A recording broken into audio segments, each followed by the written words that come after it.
My guest is the world's most dangerous man, UFC Hall of Famer. It is Ken Shamrock, the godfather of MMA. It's such a pleasure to talk to you. I am so excited for February the 19th when you complete the trilogy with Royce Gracie, the other first entry into the UFC Hall of Fame. The first match, he choked you out in 57 seconds. The second match, there was no judges. It went 36 minutes, and if anybody watched that fight, they can easily tell who won that fight, yet it was still declared a draw. What is going to be different about this fight? Well, I think one, definitely time, education, understanding, and maturity. I'm when I first fought Royce, there was an uneducated fighter that didn't understand the gi, and it cost me by getting choked out early on. Then I started to understand it, but it wasn't a whole lot of time I put in, maybe 4 months of trying to figure out, how to dissect the gi and how they used it. I went in and pretty much, in my opinion, destroyed them. They put a time limit in there, otherwise I probably would have finished the fight. But it went the way it went. And so now we're talking about 23 years later, where you have a fighter that completely understands the game, understands the ground, understands submissions, understands that I can defend whatever he throws at me. And in stand-up is that I'm much more skilled in my stand-up.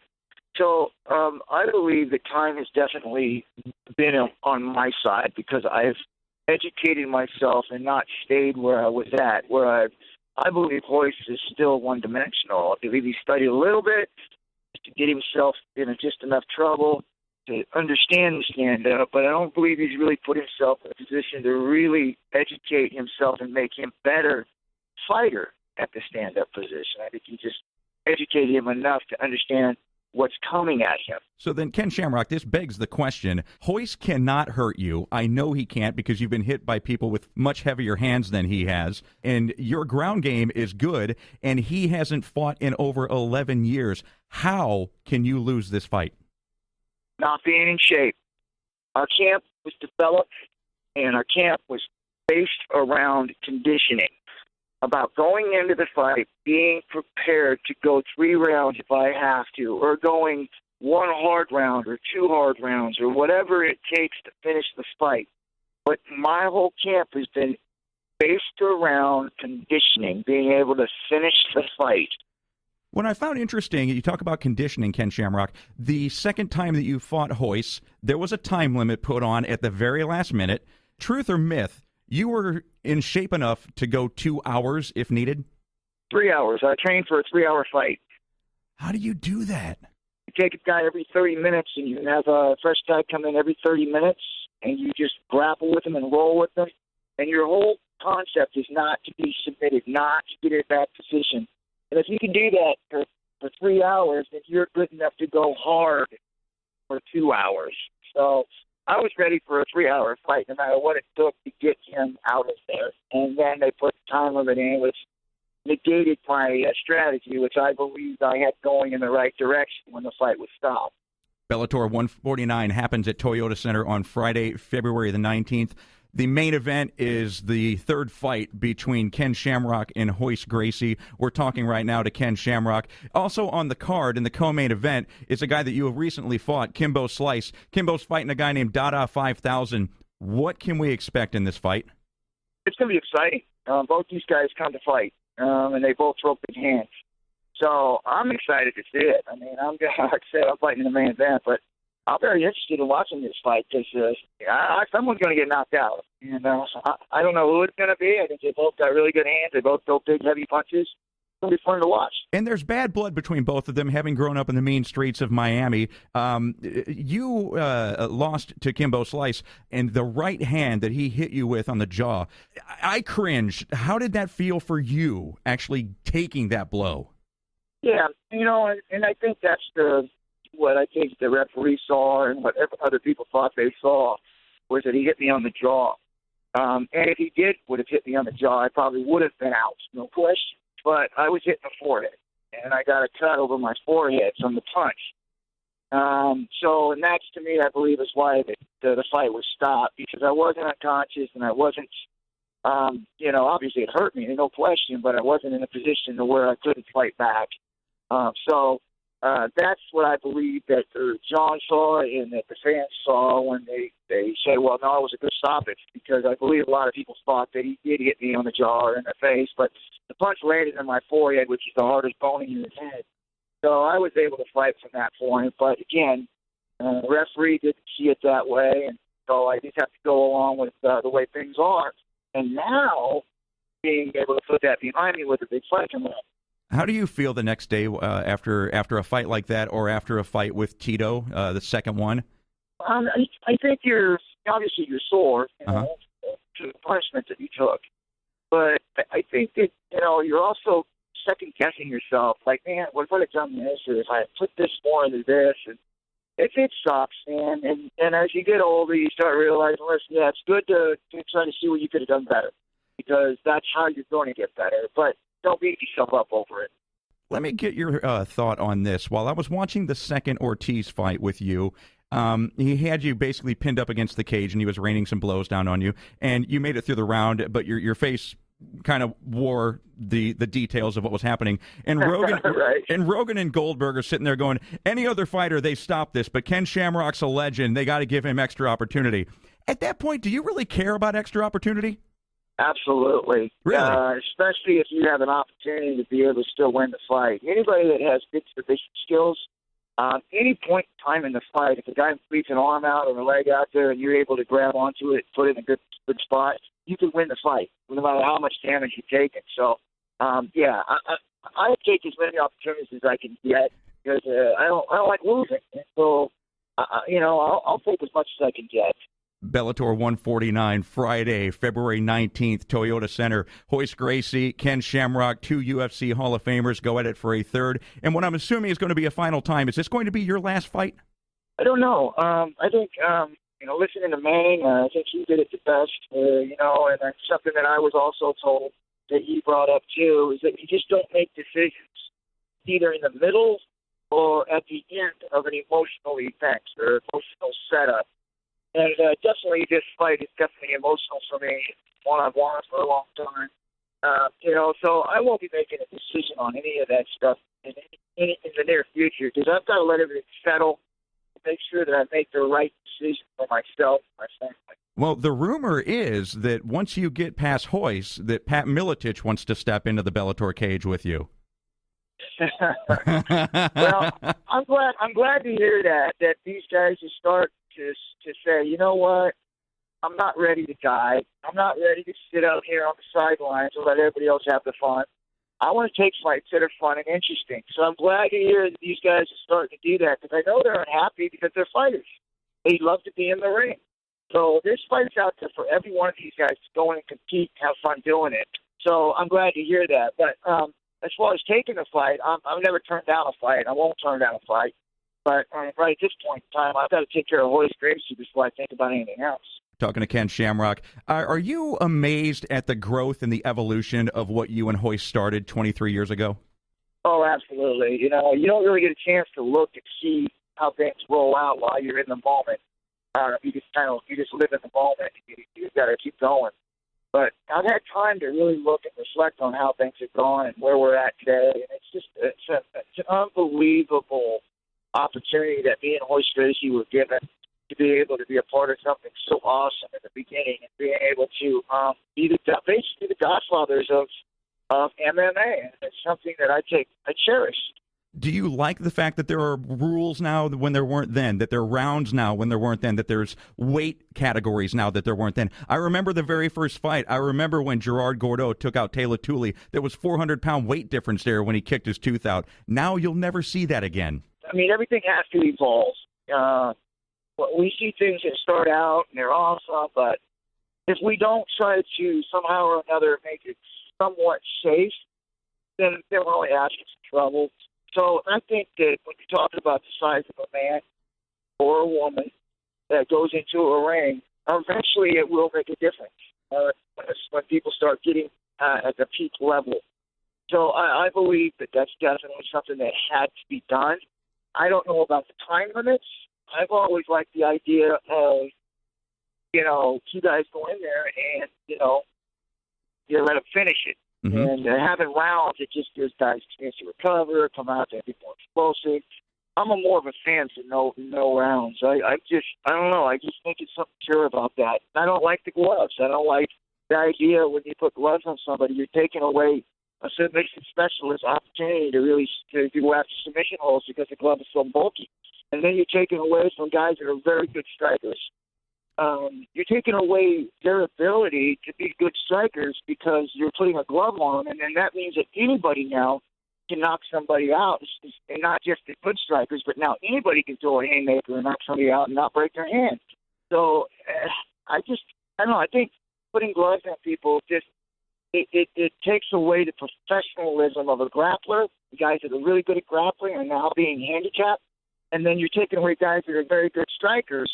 You're not allowing them to be the best because now you're saying, okay, now anybody can just throw a punch and knock somebody out, not just guys that know how to strike. You were scheduled a couple years ago to participate in a bare knuckles match over in Europe. I believe that practice is still illegal in America. However, Dada 5000 is trying to get that changed. Do you think that that is the next step of MMA, that we lose the gloves? Education is been a factor to being able to get bare knuckle legalized, because when you truly understand the idea of what bare knuckle is, then you would see, okay, it's more safer than actually putting a glove on somebody. Because when you put a glove on somebody, you're saying now, okay, just go ahead and throw the punch. You don't have to specifically land it anywhere, just in the head somewhere.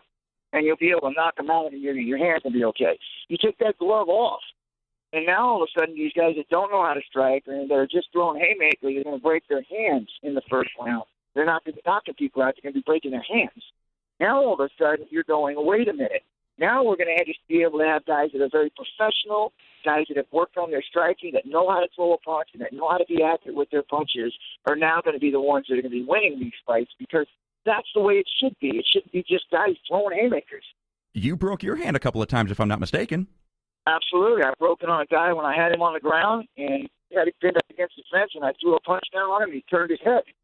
And I ended up hitting the back of the head. It broke my hand. And Ken Shamrock, let's also talk about the fact that you have had a broken neck before. As a matter of fact, that's one of the reasons why you did not go and play for the San Diego Chargers, because you had neck injuries. Are you still amazed at the fact that you're 52 years old now, and because of the severe neck injuries, you're still able to compete on this high level? Yeah, it's awesome, man. I'm just blessed. You know, I feel well. I've had 2 surgeries, and I've had shoulder surgeries, and it's just like I heal like really fast. When I do heal, it seems like I heal, I become stronger. So I've been very, very fortunate in that case. So I'm not gonna jinx myself either, but I'm fortunate to be in this fight and be in such great health to be able to compete at 52. And when people watch this fight, I'm hoping that this will be something that people will look at and understand that age does not matter. Yeah, I'm glad you brought that up, because I want to commend you and I want to give you complete props on this. Your answer the other day when somebody asked you, why should we care about this fight because you're 52 years old and Royce is 49, these are the old folks, your answer was spot on. You should care about this fight because it's a celebration of what the human body can do when you push it to the limits. It doesn't matter that you're 52. Celebrate the fact that I am 52 and I'm still able to get in there. Kudos to you, my brother. I do appreciate that. Amen to that. My wife and I, we got our tickets, man. We're going to be there. I can't wait. It's going to be awesome. It is. I think this is going to be a great night. A lot of people are going to enjoy this night. It's going to be fun. It's going to be entertaining, and it's going to be history. Ken Shamrock, take us inside the cage, if you will. Early in your career, Details Magazine did a story on you and about the ground game that was MMA at the very, very beginning of it. And your wife at the time said, "I can't even be around him. He's so full of rage." Is that rage still there, or is it under control now? No. Yeah, it's funny, too, as you start to evaluate things and start to enjoy yourself about life. I'm at a position now where I understand my accomplishments. I know where I've been and what I've done.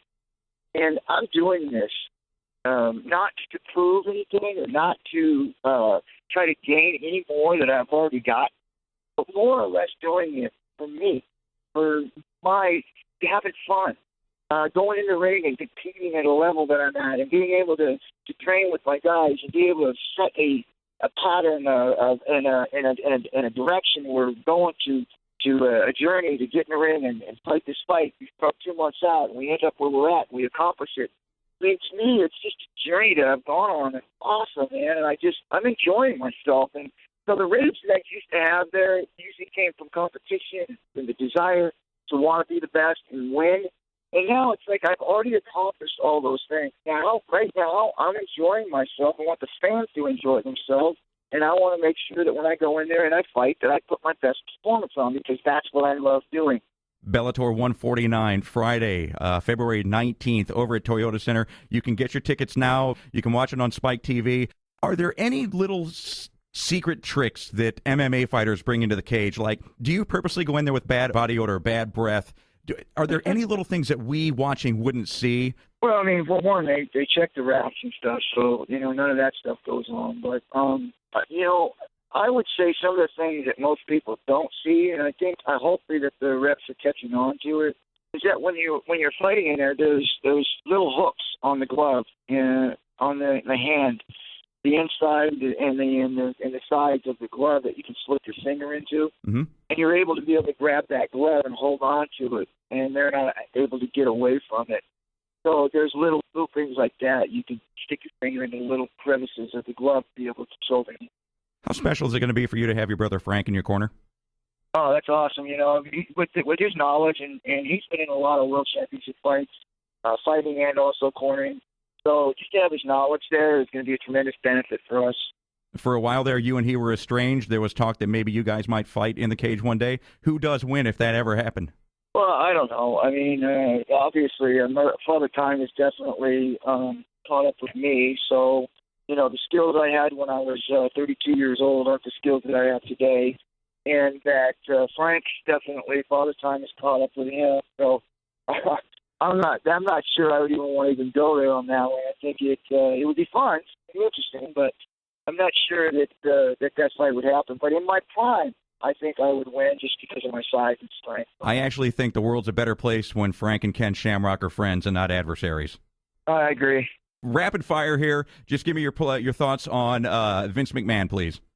Man, clever businessman, clever, strategic, pro wrestling guru. I mean, anybody else in that position, I don't think pro wrestling makes it. But he did a tremendous job of bringing wrestling to another level. You spent 3 years in World Wrestling Federation. You became the Intercontinental Champion. Rocky Maivia, who is now The Rock, you actually wrestled against him. What are your thoughts on The Rock? He's very talented and charismatic. We've seen that in pro wrestling, but we're seeing even more now in the movies. What a talent he has, and a good person. Shawn Michaels, the Heartbreak Kid. Oh, man, a playboy. Definitely a playboy. Lots of charisma, and, boy, I tell you what, he loves to have fun. Dana White has had some derogatory things to say about you and Hoist. The age, obviously, the big thing with you guys getting in the cage at Bellator. Your thoughts on Dana? I think that, I don't know why he does that to himself. He says things about guys that did nothing but help him get to where he's at. For him to have all that money in his pocket, me and Royce were the ones that started the whole thing. And to not give us our credit and our due, to be derogatory about what we're doing when we're both in great shape, we both compete, and we're going against one another, I don't understand why you wouldn't have anything good to say about that, because we're the reasons why the UFC is where it's at. One of the reasons why Dana's able to put all that money in his pocket is that we were there to start this thing out and really did it to kickstart. So true. I have an issue with people with those type of people, because it comes from them being unhappy. It comes from them not being able to be what they wanted to be in life. Maybe Dana wanted to be a fighter. Maybe Dana wanted to be a boxer or some sort of athlete, and it just didn't work out for him. So he has to pick on athletes because he has that power now, and he's above them, and so he has to treat them very badly in order for him to feel like a man or something. I don't know. But there's something going on with him, and it's insecure about him when he tries to put athletes down for doing what they love to do. It's interesting that the world's most dangerous man would talk about somebody who is unhappy. What makes Ken Shamrock, outside of winning, what makes Ken Shamrock happy? Oh, man, my family. That to me is where I'm going to be when all this is said and done. I'm going to be working with troubled youth, trying to help kids out, making big decisions, and my family. How do you want people to remember Ken Shamrock after this fight, after your fighting career is over? What do you want people to say about you? Yeah, I want people to know who I am as a person, a God-fearing man, a person that loved his fans and loved his family. Can't wait to watch you fight, champ. Thank you. Ken Shamrock, it has been my pleasure, my honor. Cannot wait to watch you and Royce get it on for the third time. And also, can't wait to catch up to you at Aura at the post-fight party that you're throwing here in Houston next week. Yeah, it's going to be fun, man. Should be a great night. It's going to be great, brother. Happy birthday, and thank you for joining.